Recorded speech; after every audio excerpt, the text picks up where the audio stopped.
मैं डॉक्टर रितेश कुमार पुनः एक नए टॉपिक के साथ आज उपस्थित हुआ हूँ। टॉपिक का टाइटल लोकसभा अध्यक्ष है। आने वाले एग्जाम के लिए यह एक अत्यंत ही महत्वपूर्ण टॉपिक है। तो चलिए मेरे साथ मैं इस टॉपिक को एक्सप्लेन करता हूँ। लोकसभा अध्यक्ष भारतीय संसदीय व्यवस्था में यह एक महत्वपूर्ण पद है, लेकिन यह पद की प्रेरणा भारतीय संविधान में किस देश से ली गई है? तो इंग्लैंड से ली गई। लेकिन भारत में सर्वप्रथम लोकसभा अध्यक्ष को न कहकर अध्यक्ष शब्द का पहला प्रमाण हमें कहां मिलता है? तो भारतीय शासन अधिनियम 1919 में मिलता है। भारतीय शासन अधिनियम 1919 में पहली बार दोहरे शासन की व्यवस्था प्रारंभ की गई और उस व्यवस्था के दौरान अध्यक्ष और उपाध्यक्ष इन दो पदों का सृजन किया गया। 1921 में चुनाव होते हैं और 1919 के चुनाव के बाद पहली बार केंद्रीय विधान सभा में प्रथम भारतीय अध्यक्ष की नियुक्ति होती है। इनका नाम क्या है? तो श्री विट्ठल भाई पटेल है।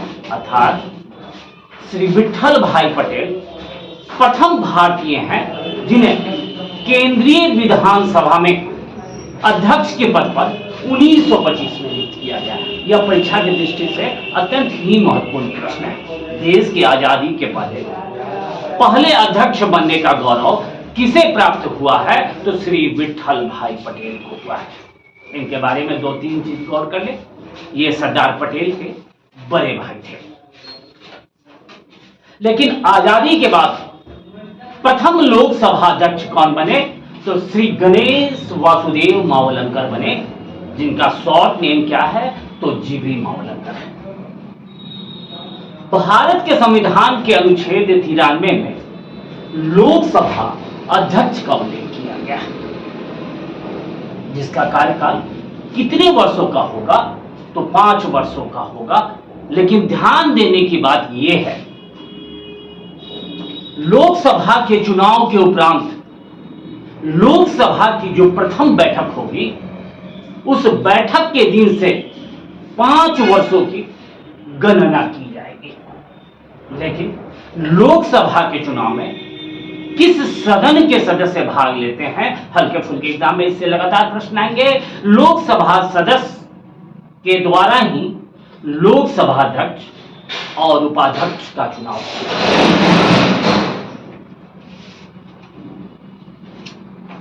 सामान्यतः ऐसी परंपरा है कि लोकसभा अध्यक्ष के निर्वाचन के बाद ही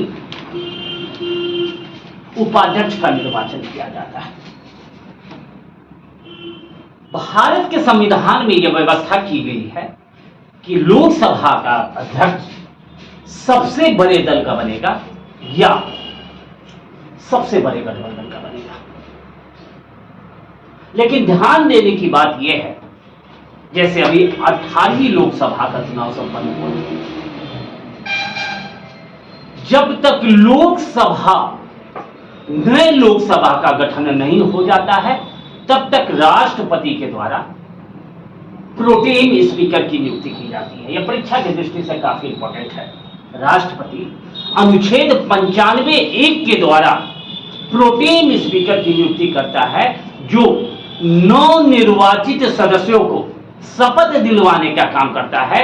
साथ ही साथ नए लोकसभा अध्यक्ष के चुनाव के बाद उसकी भूमिका स्वतः समाप्त हो जाती है।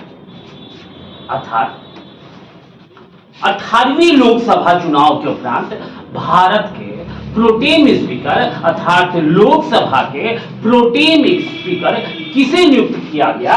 तो भृतृहरि मेहताब को नियुक्त किया गया। इनका संबंध भारतीय जनता पार्टी से है और इनका लोकसभा का क्षेत्र कहां है? तो कटक है। नए लोकसभा के अध्यक्ष के चुनाव तक इनकी भूमिका प्रोटेम स्पीकर की रहेगी। अनुच्छेद 44 लोकसभा अध्यक्ष के पदमुक्ति से संबंधित है कि उन्हें उनके पद से कैसे हटाया जाएगा। तो सामान्यतः लोकसभा अध्यक्ष को पद से मुक्त करने की 3 कारण हो सकते हैं, 3 प्रक्रिया हो सकती है। पहली प्रक्रिया, यदि लोकसभा अध्यक्ष की लोकसभा की सदस्यता समाप्त हो जाती है तो वह स्वतः अपने पद से त्यागपत्र दे देगा। दूसरा, लोकसभा अध्यक्ष किसी निजी कारण से, स्वास्थ्य के कारण से या राजनीतिक विवाद के कारण से यदि त्याग पत्र देता है तो वो पद से मुक्त हो जाएगा। और तीसरी कारण जो है वो प्रस्ताव के द्वारा प्रभावी बहुमत से, अर्थात लोकसभा के सदस्यों के द्वारा उनके खिलाफ अविश्वास प्रस्ताव लाकर, उनके खिलाफ पद से हटाने वाले प्रस्ताव को लाकर उन्हें हटाया जा सकता है। इसका आधार क्या होगा? प्रभावी बहुमत होगा, अर्थात सदन के अंदर जब हटाने वाली प्रक्रिया में बहुमत ज्यादा होगी तो वैसे बहुमत को हम क्या करते हैं? प्रभावी बहुमत करते हैं। सामान्यतः सदस्यों के द्वारा लोकसभा अध्यक्ष के खिलाफ एक प्रस्ताव लाया जाएगा और वोटिंग कराई जाएगी, जिसमें अत्यधिक मत आ जाने से उन्हें पद से हटाया जा सकता है। लेकिन यहां ध्यान देना यह है, लोकसभा के अध्यक्ष को हटाने के लिए हमें लिखित सूचना लोकसभा अध्यक्ष को कब देनी होगी? तो 14 दिन पहले उन्हें हमें लिखित सूचना देनी होगी, जिसके बाद ही उन्हें हटाने की दिशा में प्रयास किया जा सकता है। कभी कभी यह समस्या उत्पन्न हो जाती है कि यदि लोकसभा के अध्यक्ष नहीं हो तो उनकी भूमिका कौन निभाएगा? तो ऐसी परिस्थिति में उनकी भूमिका उपाध्यक्ष निभाएगा। 11वीं लोकसभा या 11वीं लोकसभा के चुनाव के बाद यह सुनिश्चित की गई कि उपाध्यक्ष जो भी बनेंगे वो विपक्षी पार्टी के बनेंगे, वो विपक्ष के बनेंगे। 11वीं लोकसभा में यह निर्णय लिया गया कि उपाध्यक्ष जो भी बनेंगे वो विपक्ष के बनेंगे। सामान्यतः अध्यक्ष, लोकसभा का अध्यक्ष जिस पार्टी का होता है उसी का सदस्य 5 वर्षों तक रहता है, अर्थात लोकसभा अध्यक्ष बन जाने के बाद भी वो अपनी राजनीतिक पार्टी से अपने को दूर नहीं कर सकता है, उस राजनीतिक पार्टी से उसका संबंध बरकरार रहता है। अध्यक्ष के अनुपस्थिति में लोकसभा में अध्यक्ष की भूमिका कौन निभाता है? तो उपाध्यक्ष निभाता है। साथ ही साथ कभी ऐसी भी परिस्थिति आ जाती है जब लोकसभा अध्यक्ष और उपाध्यक्ष दोनों अनुपस्थित हो जाते हैं, तो ऐसी परिस्थिति में सदन का निर्वहन किसके द्वारा किया जाता है? तो लोकसभा के समस्त सदस्य मिलकर उनके द्वारा अवधारित सदस्य जो होते हैं, लोकसभा के सभी सदस्य आपस में मिलकर एक सीनियर मोस्ट सदस्य को यह मौका देते हैं कि आप लोकसभा के अध्यक्ष की भूमिका को निभाएं। साथ ही साथ किसी परिस्थिति में लोकसभा के अध्यक्ष का पद रिक्त हो जाता है या चुनाव में देरी हो जाती है, तो ऐसी परिस्थिति में राष्ट्रपति द्वारा नामित व्यक्ति इस पद का निर्वहन करेगा जब तक नए अध्यक्ष का निर्वाचन न हो जाए और वो शपथ न ले जाए। हल्के फुल्के एग्जाम में आपसे पूछा जाएगा, डिफेंस के एग्जाम में पूछा जाएगा, लोकसभा अध्यक्ष अपना त्याग पत्र किसे देता है? तो उपाध्यक्ष को देता है। और लोकसभा का उपाध्यक्ष अपना त्याग पत्र किसे देता है? तो अध्यक्ष को देता है।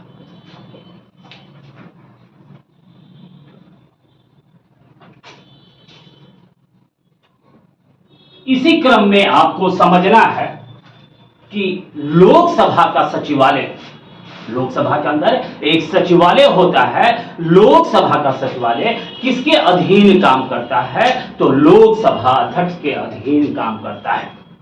यहां बड़े एग्जाम के लिए एक महत्वपूर्ण प्रश्न उत्पन्न होता है कि वर्तमान में लोकसभा के महासचिव कौन है, तो वर्तमान में लोकसभा के महासचिव उत्पल कुमार सिंह है। यह हाईली इंपॉर्टेंट लाइन है, उत्पल कुमार सिंह है। लोकसभा के महासचिव की नियुक्ति कौन करता है, तो लोकसभा अध्यक्ष करता है।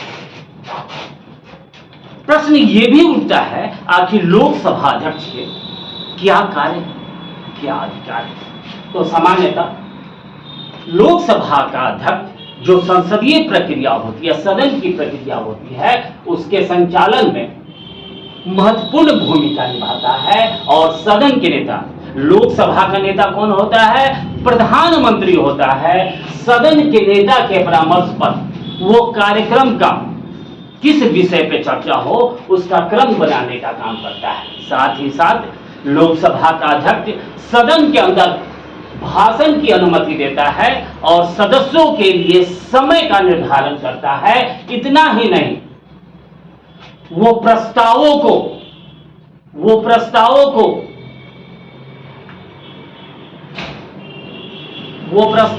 स्वीकार करता है और प्रश्न का स्वीकरण करता है, अर्थात किस प्रश्न को स्वीकार किया जाए और किस प्रस्ताव को स्वीकार किया जाए, इस दिशा में भी लोकसभा अध्यक्ष का महत्वपूर्ण योगदान होता है। साथ ही साथ दल बदल कानून पर सदस्यों की सदस्यता को समाप्त करने का अधिकार लोकसभा अध्यक्ष को है, जो अनुच्छेद 10 के तहत यह निर्णय देता है कि चूंकि यह सदस्य दल बदल कानून के घेरे में है, ऐसी परिस्थिति में इसकी सदस्यता समाप्त होनी चाहिए।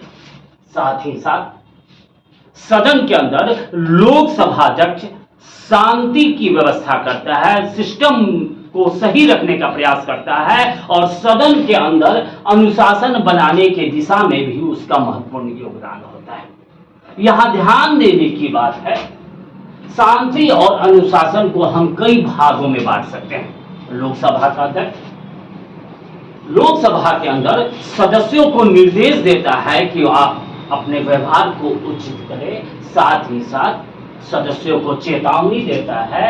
जब वो चेतावनी भी नहीं मानता है तो ऐसी परिस्थिति में वो मार्शल के द्वारा उन सदस्यों को लोकसभा से बाहर कर देता है। इतना ही नहीं, जब सदस्यों की कार्य करने का ढंग संसदीय परंपरा के विपरीत हो और सदन के अंदर अराजकता की भावना को आगे बढ़ाने का प्रयास करता है, ऐसी परिस्थिति में लोकसभा का अध्यक्ष सदस्य की सदस्यता को निलंबित कर सकता है या उसे पूरे सेशन के लिए निष्कासित भी कर सकता है। इतना ही नहीं, लोकसभा का अध्यक्ष सदन के अंदर मतदान कराने की भी व्यवस्था करता है और वो निर्णय भी लेता है कि कौन सा विधेयक धन विधेयक है या नहीं है। इसका निर्णय किसके द्वारा लिया जाता है, लोकसभा अध्यक्ष के द्वारा लिया जाता है। इतना नहीं, लोकसभा का अध्यक्ष सदन के अंदर अपने निर्णय को भी सुनाने का काम करता है। जब सेगमेंट डी में आते हैं तो ये एक शानदार क्वेश्चन है। सामान्यतः पीसीएस के एग्जाम में, बीपीएससी के एग्जाम में इन बिंदु से लगातार प्रश्न आते हैं। जैसे अनुच्छेद 122 क्या है, तो आपको समझना पड़ेगा संसद के अंदर जो प्रक्रियाएं हैं, उसके संचालन में जो कार्य किए जाते हैं, उन कार्यों को न्यायालय में प्रश्नगत नहीं किया जा सकता है। अर्थात लोकसभा अध्यक्ष के द्वारा सदन के अंदर जो कार्रवाई की जाती है, उसके लिए हम सर्वोच्च न्यायालय में उनके एक्टिविटी को प्रश्नगत नहीं कर सकते हैं, जिसका उल्लेख किस अनुच्छेद में है, 122 में। साथ ही साथ 122 में इस बात का भी उल्लेख है, संसद की प्रक्रिया का संचालन करने वाला पदाधिकारी जो निर्णय लेते हैं वो न्यायालय के क्षेत्राधिकार में नहीं आता है। इसमें न्यायालय की भूमिका नगण्य हो जाती है। यह परीक्षा की दृष्टि से काफी इंपॉर्टेंट है। लेकिन प्रश्न ये उठता है कि निर्णायक मत क्या है। सामान्यतः पंच परमेश्वर होता है, ऐसी परिस्थिति में वो अपने मत का सदैव प्रकट करना उचित नहीं समझता है। जब किसी विधेयक पे गतिरोध उत्पन्न हो जाए या पक्ष और विपक्ष का मत बराबर हो जाए, ऐसी परिस्थिति में लोकसभा का अध्यक्ष जो मत देता है उस मत को हम किस नाम से जानते हैं? निर्णायक मत के नाम से जानते हैं, जिसका प्रावधान किस अनुच्छेद में है? तो अनुच्छेद 101 में है। अनुच्छेद 101 में यह बताया गया है कि लोकसभा अध्यक्ष के द्वारा दिया गया मत को हम निर्णायक मत के नाम से जानते हैं। इतना ही नहीं, लोकसभा का अध्यक्ष यह तय करता है कि कौन सा विधेयक धन विधेयक है या नहीं, यह लोकसभा अध्यक्ष तय करेगा। लेकिन यहां पे आपको यह जानने की आवश्यकता है कि धन विधेयक सदन में प्रस्तुत करने के पहले किससे अनुमति ली जाती है? तो राष्ट्रपति से अनुमति ली जाती है।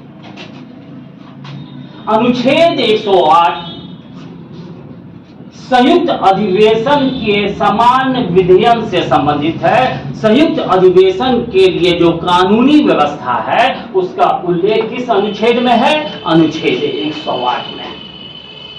अनुच्छेद 101(4) में कहा गया है, सदन का कोई भी सदस्य बिना सूचना दिए हुए लगातार 60 दिनों तक यदि अनुपस्थित रहता है तो ऐसी परिस्थिति में लोकसभा सदस्य उसकी सदस्यता को समाप्त कर देंगे। यह अधिकार किसमें दी गई है? लोकसभा के अध्यक्ष को दी गई। साथ ही साथ अनुच्छेद 102 में इस बात का उल्लेख है कि सदस्यता में रिक्ति होने पर भी उनके द्वारा जो कार्य किया गया है उसे विधिमान्य माना जाएगा। साथ ही साथ अनुच्छेद 118(3) में इस बात का उल्लेख है कि राष्ट्रपति संयुक्त अधिवेशन के लिए निर्णय कर सकता है। इतना ही नहीं, अनुच्छेद 118(4) में कहा गया है कि अध्यक्ष, उपाध्यक्ष, राज्यसभा का सभापति या उपसभापति के अनुपस्थित होने पर राष्ट्रपति के द्वारा सदन के कार्रवाई के लिए अपने नामित व्यक्ति से अध्यक्ष की भूमिका का निर्वहन करा सकता है। इसका उल्लेख किस अनुच्छेद में है? अनुच्छेद 118(4) में है। सेगमेंट ई में कुछ ऐसे महत्वपूर्ण प्रश्न हैं जो परीक्षा के दृष्टि से अत्यंत ही उपयोगी हैं। जैसे देश के प्रथम लोकसभा अध्यक्ष कौन बने थे? श्री JB मावलंकर बने थे। इतना ही नहीं, JB मावलंकर प्रथम ऐसे लोकसभा अध्यक्ष हैं जिनके खिलाफ इम्पीचमेंट अर्थात महाभियोग लाया गया, लेकिन वो पारित नहीं हो सका।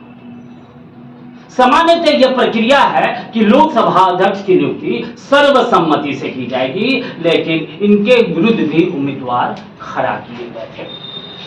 11वीं लोकसभा अध्यक्ष कौन थे? तो काफी लोकप्रिय लोकसभा अध्यक्ष बने जिनका नाम क्या था? P.A. संगमा था। इंदिरा गांधी से देशी मुद्दों के संबंध में, अर्थात उनका मानना था भारत में जन्म लिया हुआ ही व्यक्ति भारत का प्रधानमंत्री बनेगा या उच्च शक्ति पे जाएगा। इसके लिए उनकी विवाद किससे हुई थी? मैडम सोनिया गांधी से हुई थी, जिसके कारण उन्होंने कांग्रेस से त्याग पत्र दे दिया। बाद में वो NCP पार्टी के तहत इस पद पे पहुंचे, P.A. संगमा। 12वीं लोकसभा अध्यक्ष कौन बने? GMC बालीयोगी बने, जिन्हें प्रथम दलित स्पीकर के नाम से जाना जाता है। इतना ही नहीं, 15वीं लोकसभा अध्यक्षा कौन बनी? तो श्री मीरा कुमार बनी। ये श्री जगजीवन राम की पुत्री हैं। साथ ही साथ देश की प्रथम महिला दलित लोकसभा अध्यक्ष कौन बनी? तो मीरा कुमार बनी। इनका संबंध किस राज्य से है? तो बिहार से। 16वीं लोकसभा के अध्यक्ष अपने कार्यकाल के दौरान कई महत्वपूर्ण कार्य किए जिनके कारण वो लगातार चर्चित रही। उनका नाम क्या था? श्रीमती सुमित्रा महाजन का। बीजेपी की कद्दावर नेता थी और लोकसभा अध्यक्ष की भूमिका काफी शानदार ढंग से इन्होंने निभाई। 17वीं लोकसभा अध्यक्ष श्री ओम बिरला थे और अभी जो लोकसभा का गठन हुआ है, लोकसभा का चुनाव हुआ है, उसके उपरांत 18वीं लोकसभा अध्यक्ष कौन बने? ओम बिरला बने। यहां ध्यान देने की बात है, ओम बिरला को लगातार 2 बार लोकसभा अध्यक्ष बनने का मौका मिला, लेकिन इस बार श्री ओम बिरला सर्वसम्मति से न चुने गए, बल्कि उनके खिलाफ उम्मीदवार को खड़ा किया गया। इंडिया गठबंधन के द्वारा उनके खिलाफ कांग्रेस के किस नेता को खड़ा किया गया? तो के सुरेश को किया गया। प्रोटेम स्पीकर के द्वारा जो चुनाव कराया गया, उस चुनाव में ध्वनि मत के आधार पर किसे विजेता घोषित किया गया? तो ओम बिरला को किया गया। यह चुनाव कब हुआ? तो 16 जून को ध्वनि मत के द्वारा यह निर्णय लिया गया कि भारत के 18वीं लोकसभा के अध्यक्ष कौन होंगे? तो श्री ओम बिरला होंगे। इनका लोकसभा क्षेत्र कौन है? तो कोटा है। कोटा किस शहर में आता है? राजस्थान में आता है। और राजस्थान की शैक्षिक राजधानी किसे कही जाती है? तो कोटा को। इतिहास में 3 ऐसे मौके मिले हैं इसके पूर्व जहां पे लोकसभा के अध्यक्ष पद के लिए चुनाव कराए गए। ऐसे उदाहरण कब मिलते हैं? तो 1952 में मिलते हैं, जब जे.बी. मावलंकर विजयी घोषित हुए। 1967 में डॉक्टर नीलम संजीव रेड्डी और 1976 में डॉक्टर बलराम जाखड़ निर्वाचित हुए। और यह चौथा मौका है जब लोकसभा अध्यक्ष का चुनाव किस आधार पर हुआ? तो चुनाव के आधार पर हुआ। डाटा कैसा लगा? कमेंट जरूर करें, वीडियो को ज्यादा से ज्यादा शेयर करें और सब्सक्राइब करें। लेकिन जाते समय ये आसमां छिन गया तो क्या? ये आसमां छिन गया तो क्या? नया ढूंढ लेंगे। ये आसमां छिन गया तो क्या? नया ढूंढ लेंगे। हम वो परिंदे नहीं जो उड़ना छोड़ देंगे।